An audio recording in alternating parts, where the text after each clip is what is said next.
di halaman 267 bahwasanya waqad addahum ba'dhum isna asyara khoslatan. Ada ulama itu membagi 12 amalan yang bisa kita lakukan dan fadilahnya sangat banyak sekali, khususnya di bulan Muharram ini. Yang pertama yaitu as-salat. As-salat. As-salat ini adalah salat ya, salat sunnah. Ya. Kalau ada as-salatu ala, itu disebut dengan salawat. As-salatu ala nabi, itu bersolawat kepada nabi.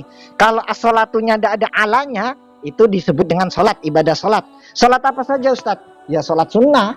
Banyak sekali yang bisa kita lakukan. Entah itu salat duha, salat tahajud, salat hajat, salat istikharah bagi yang ingin menemukan jodohnya misalnya, seperti itu.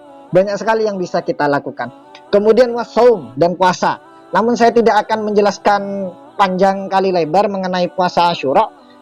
Apabila nanti ada kesempatan, misalnya ada kajian mengenai Asyura, maka kita akan bahas kupas tuntas juga masalah Asyura, karena itu pembahasannya sangat panjang sekali di sini dengan riwayat-riwayat hadis yang sangat sahih. Kemudian amalan yang harus kita lakukan juga untuk meningkatkan spirit ibadah kita di bulan Muharram, di sini di kitab I'anatul Talibin dijelaskan yang ketiga yaitu silaturahmi, ya, menyambung silaturahim. Ada yang mengatakan silaturahmi, ada yang silaturahim. Sebenarnya yang paling pas itu silaturahim, ya. Di kitab ini disebutkan silaturahmi. Tidak apa-apa, karena memang Rasulullah bersabda silul arham, ya, sambunglah silaturahim, jangan sampai terputus. Kenapa? Karena ancamannya sangat jelas sekali. La yadkhulul jannah qati'ur rahim, tidak akan masuk surga orang yang memutus tali silaturahim, seperti itu. Tidak harus bertemu langsung, ya, bisa lewat via online seperti ini. Nih, kita sekarang ini di majelis online seperti ini via Zoom, ini sama saja sudah melaksanakan silaturahim. Kemudian wassodakoh, dan sodakoh, ya, semampunya. Kalau kita sodakohnya bisa 1000, ya 1000, 2000, ya 2000, 3000, lebih banyak ya lebih bagus, ya. Karena memang ada yang mengatakan bahwasanya Syahrul Muharram itu adalah Syahrus Sodakoh, bulan penuh dengan sodakoh, seperti itu. Kemudian wal irtisal, mandi. Ini sesuai dengan prokes, protokol kesehatan di masa pandemi COVID-19 ini. Jadi besok pagi kita niat sunnah, ya, nawaitul gusla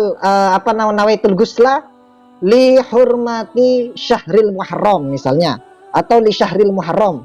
Jadi ini nih, atau kalau tidak bisa pakai menggunakan bahasa Arab, pakai bahasa Indonesia tidak apa-apa. Saya niat mandi sunnah bulan Muharram. Ini tidak apa-apa.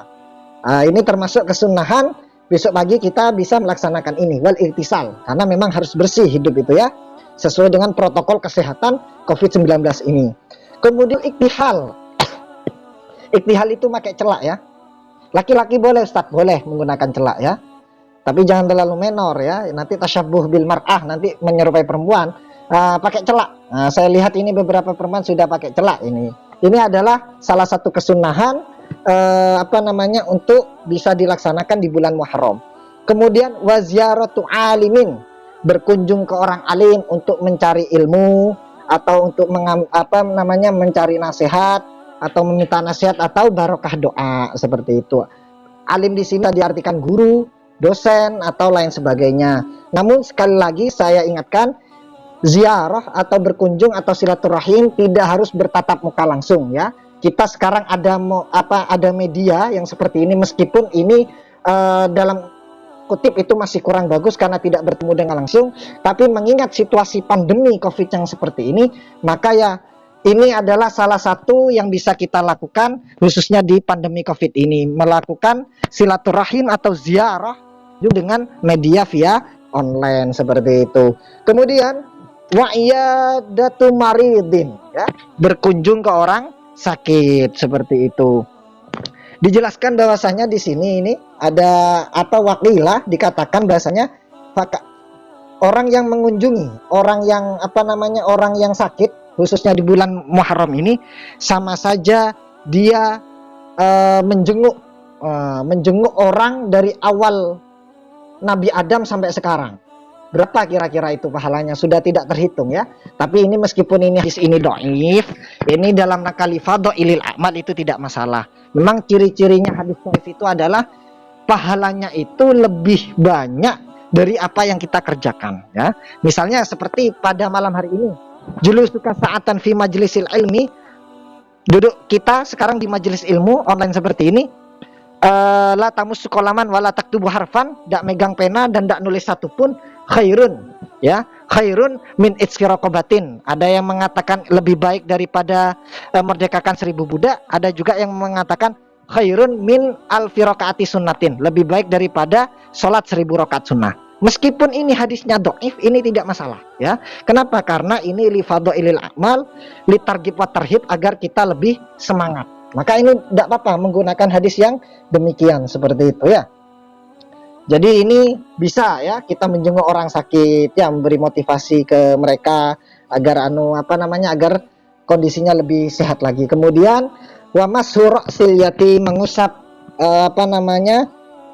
kepalanya yatim, ya, nanti bisa dilakukan di Asyura. Kemudian wa tawassu'a 'alal 'iyal, kemudian juga melampangkan, memberi rezeki yang lebih kepada keluarga kita, ya. Bagi yang sudah punya keluarga misalnya, kita ya lebihlah sedikit-sedikit, khususnya di bulan Muharram. Kita punya adik, ya kita kasih adik kita. Kita punya saudara yang kurang mampu, kita kasih, ya, meskipun tidak banyak. Ini harus dilakukan dalam rangka mencari fadilah di bulan Muharram. Kemudian wataklilu dzufr, memotong kuku. Nah, ini kuku salah satunya kesunahan di bulan Muharram. Jadi besok jangan lupa kita motong kuku, ya. Kalau malam seperti ini gimana Ustadz? Katanya orang Jawa itu tidak bagus, ya. Ini bisa menghambat rezeki. Awalnya saya tidak percaya waktu kecil. Masa motong kuku bisa menghambat rezeki? Ternyata setelah saya cek referensinya di kitab Ta'limu Ta'lim, ternyata benar, itu hal-hal yang bisa di bab yang hal-hal yang tajlibur rizki, yang bisa mendatangkan rizki, semenjak rizki. Ternyata salah satunya yaitu adalah memotong kuku malam-malam atau menyapu pada malam hari, ya, menjahit malam hari misalnya, itu tidak boleh, ya. Meskipun di kitab Ta'limu Ta'lim sendiri itu tidak dijelaskan alasannya apa, sama menjauhkan rizki misalnya. Makanya besok kita laksanakan saja ini memotong kuku besok, karena salah satu kesunahan di bulan Muharram ini. Kemudian yang terakhir, wa qira'atu suratil ikhlas al-famarrah, ya, membaca surat al-ikhlas, ya, surat al-ikhlas, qul huwallahu ahad allahus samad lam yalid walam yulad walam yakul lahu kufuwan ahad, 1000 kali. Ini yang bisa kita lakukan bagi yang ingin melaksanakan amalan-amalan khususnya di bulan Muharram ini. Ada 12 yang seperti yang saya katakan barusan. Silakan dipilih.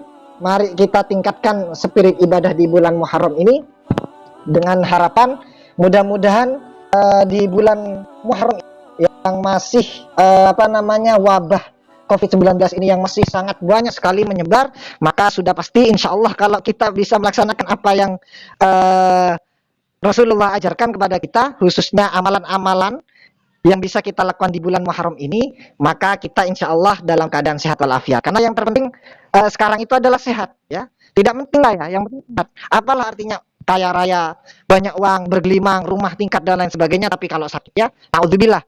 Mudah-mudahan saya doakan di bulan Muharram ini, khususnya di malam 1 Muharram ini, memasuki tahun baru Hijriah ini, kita lebih semangat lagi dan kita selalu dalam lindungan Allah, agar kita bisa selalu dalam keadaan sehat walafiat. Udah pasti kita setidaknya untuk terus menjaga diri kita dari hal-hal yang bisa